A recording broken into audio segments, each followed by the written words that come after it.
Salam semuanya, apa kabar guys? How are you today? Hopefully all is better ya, lebih dari yang lalu ya. Jadi hari ini kita ketemu lagi dalam motivasi renungan sharing dan isi hati Tuhan. Hari ini saya akan membahas mengenai tentang ketaatan. Jadi ya guys, beberapa hari yang lalu sebelum hari Paskah itu saya menonton filmnya House of David. Pasti semua tahu tentang David ya guys ya. David itu adalah seorang raja di Israel. Jadi ada baiknya kita membaca kitab suci ya, kita baca Alkitab. Mereka itu ceritanya ada di dalam 1 Samuel sampai 2 Samuel itu dibahas di situ. Jadi David ini adalah raja yang diperkenankan Tuhan menggantikan Saul. Nah, jadi sebenarnya ini intinya mengenai ketaatan Saul gitu ya, ketaatan Saul. Tapi karena David ini berhubungan ya, karena filmnya juga House of David ya. Jadi saya mau cerita ya, saya dapat wahyu Tuhan tentang ketaatan ini ketika adegan Saul, Nabi Samuel memperingatkan Saul karena ketidaktaatan yang membakar korban dan Tuhan tidak berkenan kepadanya. Dan saya ya secara pribadi juga ya, mungkin urapan Tuhan juga bisa merasakan kekecewaan seorang nabi Samuel kepada Saul, karena Samuel begitu percayanya kepada Saul untuk dia memimpin Israel, tapi kepercayaannya dikhianati karena ketidaktaatannya kepada Tuhan ya. Jadi Tuhan beralih ke Daud. Nah, itu saat itu adegan itu ketika Nabi Samuel mengatakan kesalahan Saul karena ketidaktaatannya, tiba-tiba Tuhan mengilhami saya ya, wahyu turun. Dan ada vision, saya baca vision itu langsung saya baca begini. Setan will gone when you obedience gitu ya. Jadi setan akan pergi dari seluruh kehidupan kita ketika kita taat. Jadi betapa besarnya kuasa ketaatan itu. Karena ketaatan itu punya bobot kemuliaan, ada harga yang harus dibayar ya guys ya. Jadi ini saya tidak membahasnya lebih dalam lagi, merincikannya dengan firman Tuhan ya, karena waktu juga durasi. Nanti saya akan jabarkan itu di saya postingan berikutnya di teks saja ya.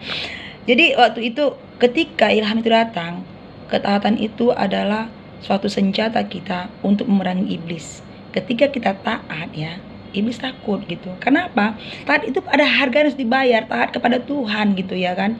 Nah, jadi bayangkan betapa kecewanya Nabi Samuel dan merasa sedihnya dia ketika ketidaktaatan Saul, dan Saul pun merasa kecewa dan sedih. Kenapa? Tuhan meninggalkan dia, roh Tuhan jauh daripada dia.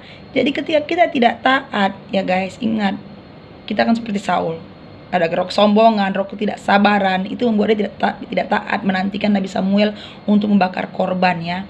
Jadi itu adalah kesalahan yang kecil sebenarnya, tapi di mata Tuhan itu adalah kesalahan yang besar. Dibandingkan Daud, dosa-dosa Saul itu tidak seberapa dengan Daud ya guys, tidak seberapa.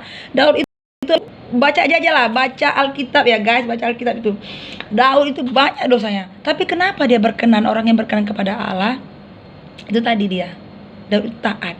Ketika diperingatkan akan dosanya, dia bertobat, dia taat, dia mendengarkan nabinya. Karena orang yang mendengarkan nabi ya, orang yang menghormati nabi, dia juga mendapat upah nabi gitu ya.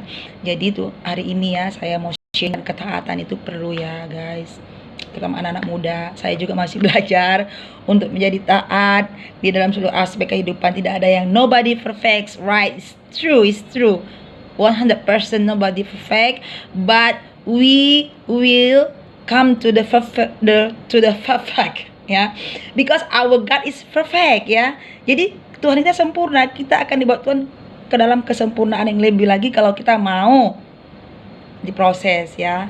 Jadi untuk itu hari ini sharing saya, jadilah taat supaya Tuhan tidak mengambil berkat itu. Ketika kita taat, Tuhan tidak mengambil berkat itu, Tuhan tidak mengambil apa jadi kepunyaan kita. Contohnya Saul ya, jangan seperti Saul. Jadi hari ini mari kita taat, muliakan Tuhan supaya Tuhan dimuliakan juga dalam hidup kita diberkati. Oke, jadilah taat. Satan will gone when you obedience. God bless you.